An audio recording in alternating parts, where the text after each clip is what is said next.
Na hi guys. Hi guys.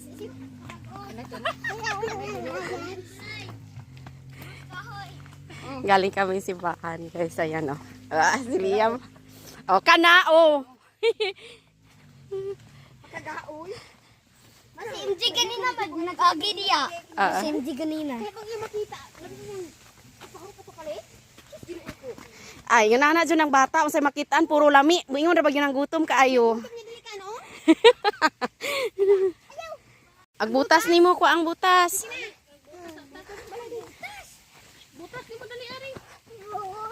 Medyo tuyo-tuyo na kasi yung ano guys. Ami, nakachinelas kami. Kami ni Ayos naka-crocs kami nung lumang crocs. Oo, ayan oh. Yung aking pangmalakasan na crocs. Nakagisi na.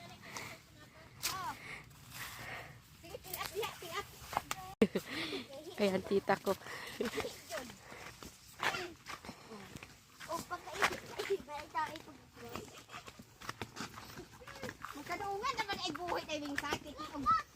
Oh, ang diferensya, doon, ragin mo din eh. Kami na, igo-igo pa ba yung lakaton? Yung pagawas ining tikig, himok dongon. Manghits man pud mig sakay. Aning na ay mga sakyanan.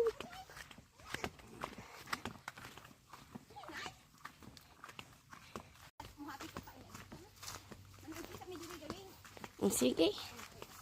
Si mama niya, to ada guys kalula niya. Mabina nangumpra. Ah, nangumpra di ay kauban tong kamanguran. Dari na. Ati mina kay pakuan ka nung kampungkol. Adili kay wing. Ayan guys, oh, thank you. Thank you kay tita sa shorts. Thank you, tita. Ah, thank you kay tita sa shorts. Ako di man magiging pagkakita. Kuan mo dito. Sige. Si Ayos, binilhan ko ng dalawang, isa pang crocs para dalawa na yung crocs niya. Salit-salita niya pag nag-school. Pag yung isa hindi nalabhan kaagad pagdating. Kasi malayo ito yung paglakad pa, napapagod na sila. Tapos busy rin si mama. Is may spare siyang isa. Na mabibit-bit niya kaagad pag dinalabhan yung isa.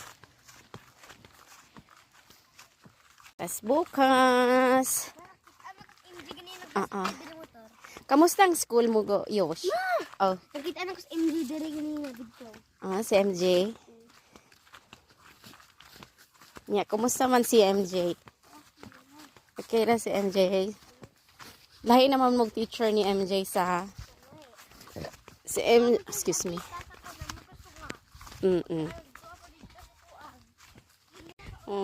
di mo, thank you sa mga outfit. Madami kaming pang church ngayon na damit guys. Ito mga ganito oh. Di ba? Oh, ano siya. Itong init. Malagkit na sa guni, uy, pasubaw ba?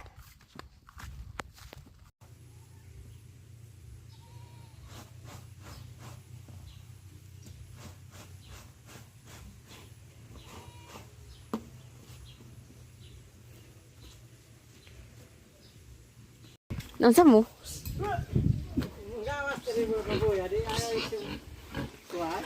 Ah, nabungkag nila ne?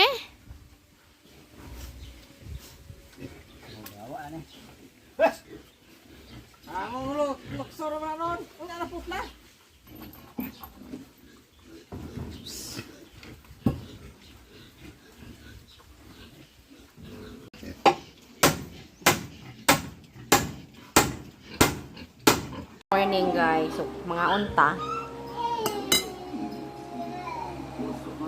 Kabalik ako ng kanina pala, nagpunta ako ng meeting sa eskwelahan ni Ayos para sa kanilang homeroom meeting, project sa school. Sa classroom lang nila yon. Kasi yung classroom nila kawawa, yung init-init.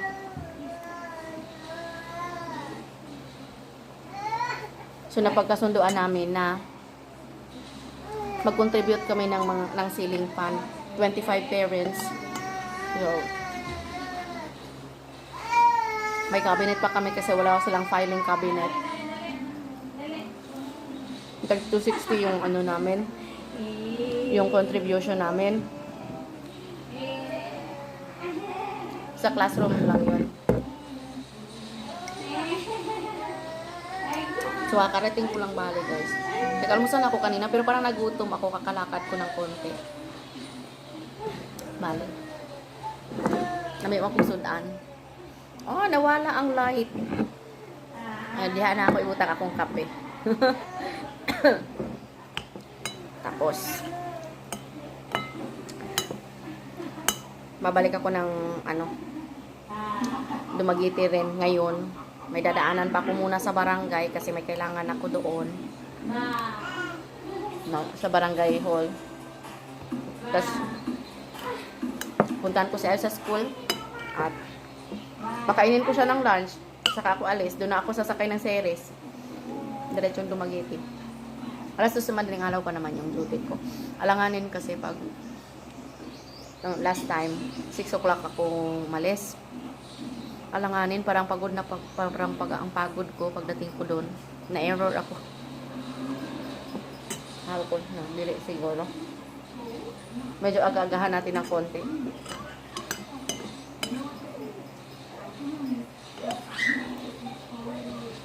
Kasi last Monday, nag-whole day pa ako ng bantay sa kanya sa school. First day of school, biya, doon.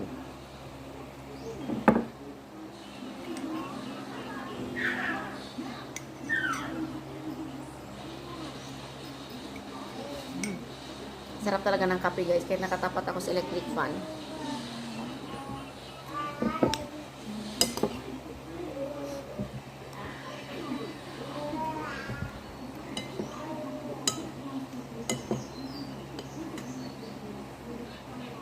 Ang init talaga ng classroom nila kasi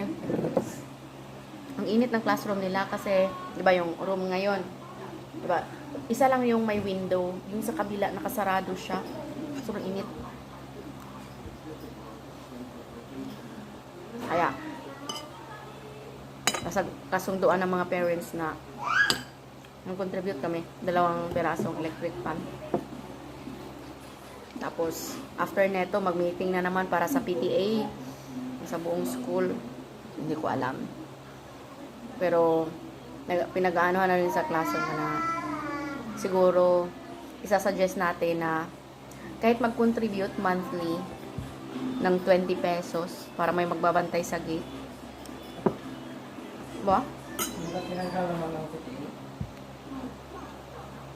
Hindi kasi. Yung PTA kasi, wala naman kasi public school tayo eh. Hindi naman kasi nila kayang maglagay ng security na siyang magbabantay sa gate ba. Pag yung titingin ng mga bata, labas-pasok nila sa school. Tapos, alam mo yun, magpapakross ng bata doon sa Budget na lang, may budget naman na sa... Wala eh.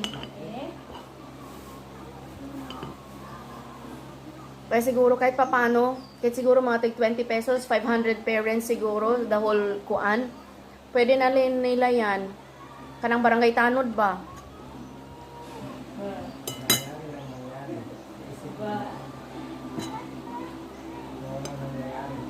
₱20 per month. Sabi din naman ng ibang mga parents, okay lang talaga. Per parents, hindi per per bata. Kasi medyo mabigat yun. Pag let's say may 4 ka na estudyante, 80 pesos yun. 80 pesos. Monthly.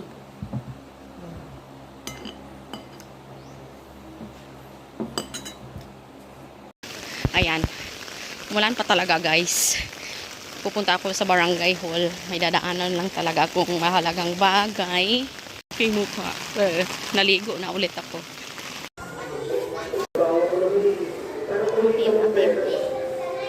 Untiin.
diretso na ako sa rice cooker. Bumili kasi ako ng... Nasaan na yung ulam ko? Hindi ko makano. Uy, saan na yung ulam ko? Lumpia. Tapos, kaya, baon-baon ko itong galing Mabinay, guys. Bakit hindi ako nagbihis? Kasi, kakain lang ako kasi 11 o'clock na. Na-late pa ako ng out. 11:20 na ako naka-out. Gawa ng 11 yung out ko. May pumasok na call ng 11:54. Tama ba yun? Marami siyang problema sa kinabuhi. So, inabot kami ng more than 20 minutes sa call. Tsaka lang ako naka-uwi, guys. May pupuntahan ako, kukuha ako ng postal ID.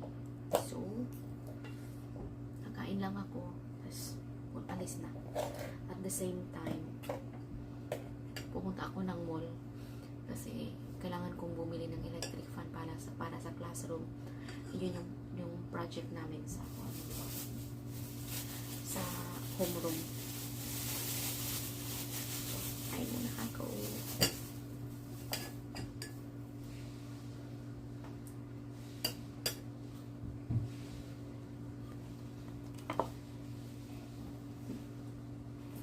Kumakain ako sa tabi lang din mismo ng bed ko. Diba?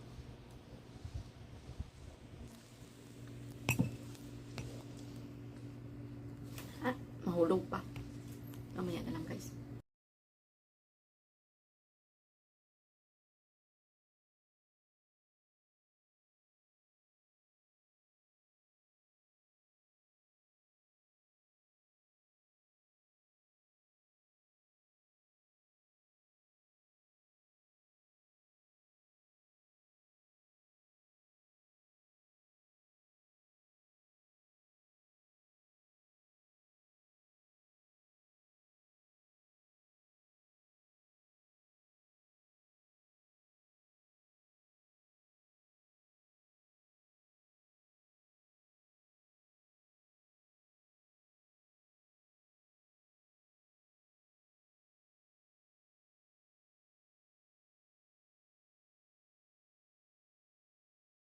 Ayan na, guys, nabili ko na talaga siya.